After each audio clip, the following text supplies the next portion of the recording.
L'univers des mèches, résilles, tulles et plumetis. Il existe différents types de métiers à tisser et à tricoter. Les divers mèches, résilles, tulles, plumetis et dentelles extensibles sont fabriqués par un métier à tricoter de type Rachel. Ce métier permet d'effectuer simultanément les deux opérations de tricotage et de tissage nécessaires à la particularité de la matière qui y gagne en souplesse et en tenue et permet de créer des motifs distinctifs. Ce métier Rachel, créé par Karl Mayer en Allemagne, est apparu au milieu du 20e siècle. Il s'agit d'un métier rectiligne à mailles jetées et à aiguilles à palette pour fabriquer des tricots indémaillables et ajourés. Les divers mèches, aussi appelées résilles, ainsi que le tulle et le plumetis, ont plusieurs fonctions. Ils peuvent servir d'ornement, de tissu principal, de soutien, de doublure, ainsi que d'empiècement. Ils sont principalement utilisés pour la lingerie, le balnéaire, ainsi que les vêtements et accessoires féminins élégants. Ils sont difficiles à reconnaître et ce qui n'aide pas, c'est que les marchands n'utilisent pas toujours les bons termes. Je vais commencer par brièvement vous les présenter et après, je passerai aux spécifications. Le mèche extensible est celui qu'on utilise principalement pour les culottes puisqu'il a une belle extensibilité entre 40 et 60% et il est très doux. Mesh, M-E-S-H, est le terme en anglais et c'est celui qui est l'idéal à utiliser pour les moteurs de recherche. Au Québec, si le terme en anglais n'est pas utilisé, il sera plutôt francisé. Et en Europe francophone, c'est plutôt le terme résille qui sera utilisé et parfois tulle. Mais malheureusement, beaucoup le confondent avec le Power Mesh et il y a une légère différence. Le Power Mesh est moins extensible que le Mesh extensible. Il va jusqu'à 30% d'extensibilité. Mais à l'œil, ils sont presque identiques. Et c'est le but de cette vidéo est de démystifier justement chacun des divers mèches. Le micro-mèche est le plus extensible. Il peut aller jusqu'à 70% dans le sens du fil de trame. Les alvéoles sont légèrement plus petites, d'où le terme micro, ce qui le rend un peu plus opaque. Sa plus belle caractéristique, c'est qu'il est extrêmement doux, plus doux que tous les autres mèches.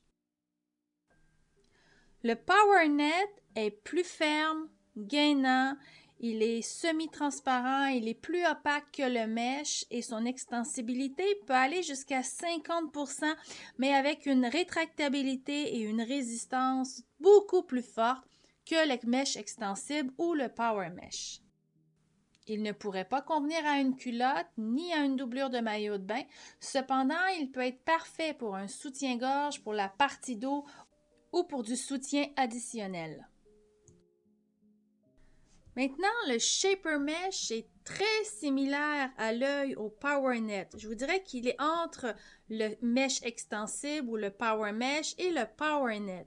Il est ferme, gainant, ajouré, il est semi-transparent et son taux d'extensibilité peut aller jusqu'à 60%. Mais il a une bonne rétractabilité, une bonne résistance et il a un poids quand même similaire au PowerNet. Donc, il apporte un soutien.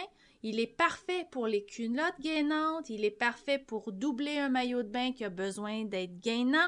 Il va être parfait pour tout ce qui est soutien, mais il ne sera pas aussi ferme que le PowerNet. Alors, chacun a leur particularité et c'est ce qu'on va voir dans cette vidéo. Et le petit dernier, c'est le plumetis qui peut aussi être appelé mèche plumetis ou tulle plumetis et il y a une légère différence entre les deux. Le plumetis apporte élégance à tout ce qui est projet créatif féminin, que ce soit de la lingerie, des vêtements ou même des accessoires tels que chaussures, sacs à main, chapeaux et j'en passe.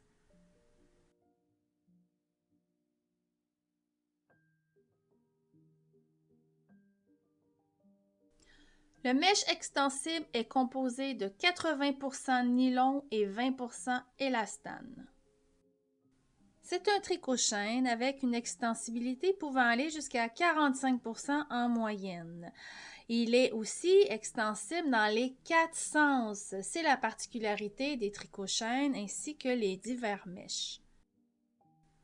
Il est offert dans différents coloris et l'avantage, c'est qu'en blanc, il est facile à teindre et on peut vraiment faire des beaux agencements. Pour agencer le beau mèche imprimé avec les petits ornements floraux que j'ai trouvés, j'ai pu faire une belle teinture en rose pâle ainsi qu'en rose un peu plus foncé. Et comme vous pouvez voir, le mèche se teint facilement si et seulement si il est fait à partir de nylon. Pour le différencier du Power Mesh, c'est que le mèche extensible va s'étirer jusqu'à au moins 45% dans le sens du fil de trame et il est beaucoup plus doux et souple que le Power Mesh. Le mèche est majoritairement uni, mais on peut le retrouver avec un imprimé. La principale utilisation du mèche extensible dans la lingerie, c'est les culottes ou les bodys, les juste au corps. Donc, comme il s'étire jusqu'à 45%, il est parfait pour tout ce qui est près du corps. Il peut aussi être utilisé pour les costumes de danse ou certains vêtements mode, ainsi que les accessoires. Il peut aussi être utilisé pour les vêtements de nuit, tels que les nuisettes. On choisit toujours le type de mèche qu'on a besoin selon les recommandations suggérées dans les patrons. Les mèches n'ont plus ou moins d'endroits ou d'envers puisqu'ils sont similaires de chaque côté. Cependant, c'est dans le sens extensible qu'il faut vraiment porter une attention particulière. Dans le sens du fil de chaîne, donc le droit fil, il s'étire trop et se déforme. Comme sur les patrons de lingerie, les designers ont tendance à dire d'utiliser le sens le plus extensible. C'est là qu'il faut porter attention parce que pour ce qui est du mèche, il y a exception puisque le sens le plus extensible a souvent une déformation. Alors c'est là où il faut prendre le sens extensible le plus approprié qui est souvent dans le sens du fil de trame.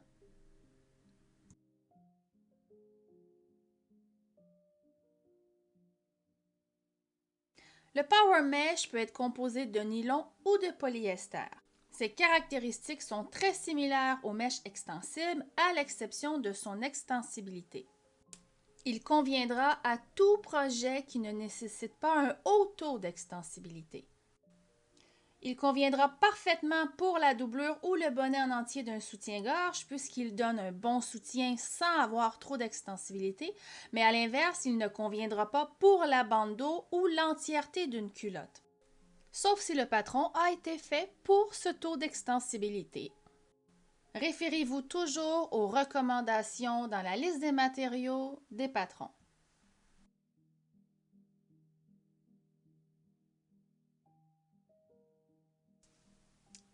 Le micro-mesh est un peu plus opaque que le mèche extensible ou le power mesh et à l'inverse, il va s'étirer jusqu'à 70%. Ce qui fait en sorte qu'il ne convient pas à tout type de projet puisqu'en général, dans la lingerie, on est entre 40 et 60% de taux d'extensibilité requis. Donc, c'est pour ça que le mèche extensible est le plus populaire pour tout ce qui est lingerie près du corps. Ce que j'aime du micro-mèche, c'est qu'il est très doux, c'est le plus doux. À l'inverse, je ne l'utilise pas beaucoup puisqu'il y a un taux d'extensibilité quand même assez élevé. Donc, en résumé, on reconnaît le mèche extensible, le Power Mesh et le micro-mèche par leur taux d'extensibilité. Advenant que j'aurais un coup de cœur pour un micro-mèche dû à son imprimé ou sa couleur qui fitterait parfaitement au projet voulu, je pourrais toujours le prendre pour un patron qui nécessite 40 à 60%, mais dans ce cas, je prendrais une taille supérieure, comme je vous ai déjà expliqué précédemment. Et à l'inverse, si j'ai envie de douceur ou, encore une fois, pour l'imprimer, je choisis le micro-mèche. Dans ce cas, je vais prendre une taille inférieure à ma taille pour être certain que le tissu convient au patron. Alors, assurez-vous de bien identifier vos matières premières et de faire aussi vos fiches pour votre cahier d'échantillons. De cette façon, vous vous y trouverez.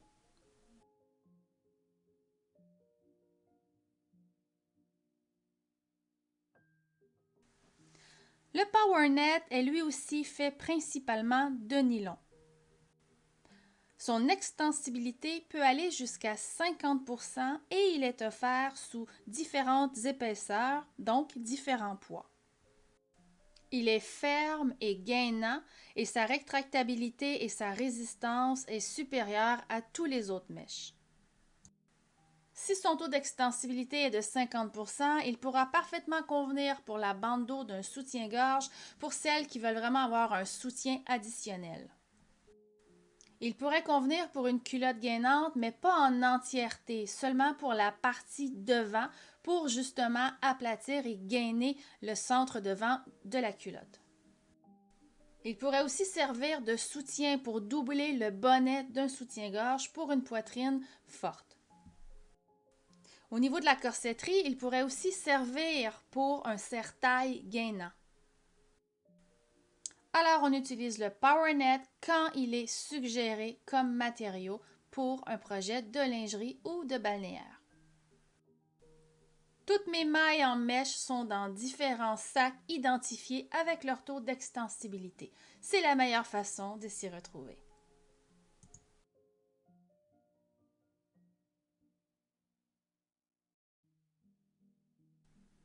Le Shaper Mesh ressemble beaucoup au PowerNet. Il est lui aussi fait principalement de nylon, mais son taux d'extensibilité peut aller jusqu'à 60% et sa rétractabilité et résistance est forte, mais pas aussi forte que le PowerNet. C'est ce qui fait que le Shaper Mesh peut être utilisé comme doublure pour un maillot de bain. C'est lui aussi que j'utilise quand je fais une culotte gainante, puisque je peux l'utiliser pour l'entièreté.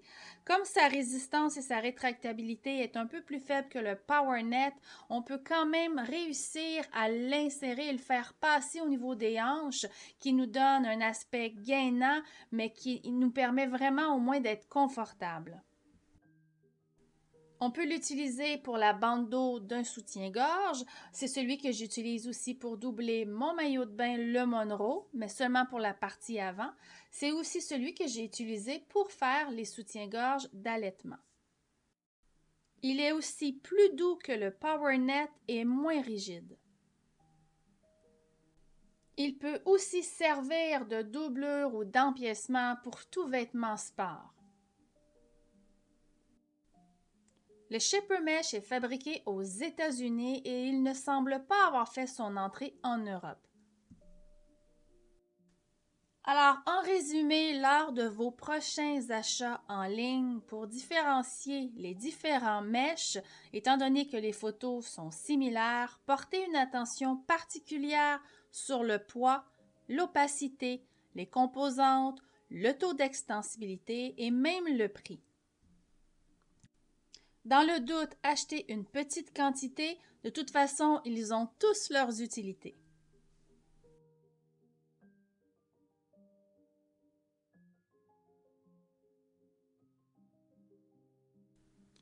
Le plumetis est le terme utilisé pour désigner des motifs à petits pois. Dans l'univers de la lingerie, il est offert soit en mèche ou en tulle.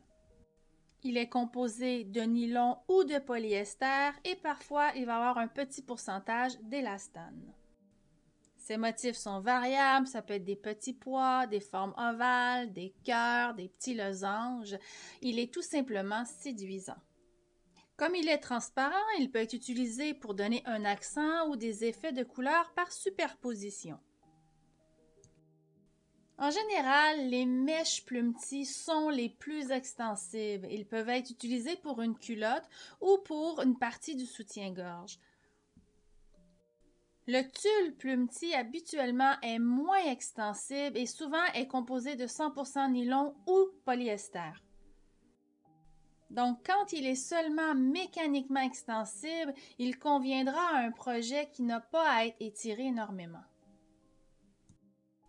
En identifiant vos mèches ou vos tulles plumetis selon leur taux d'extensibilité, cela vous aidera à choisir en fonction des projets et des matériaux requis.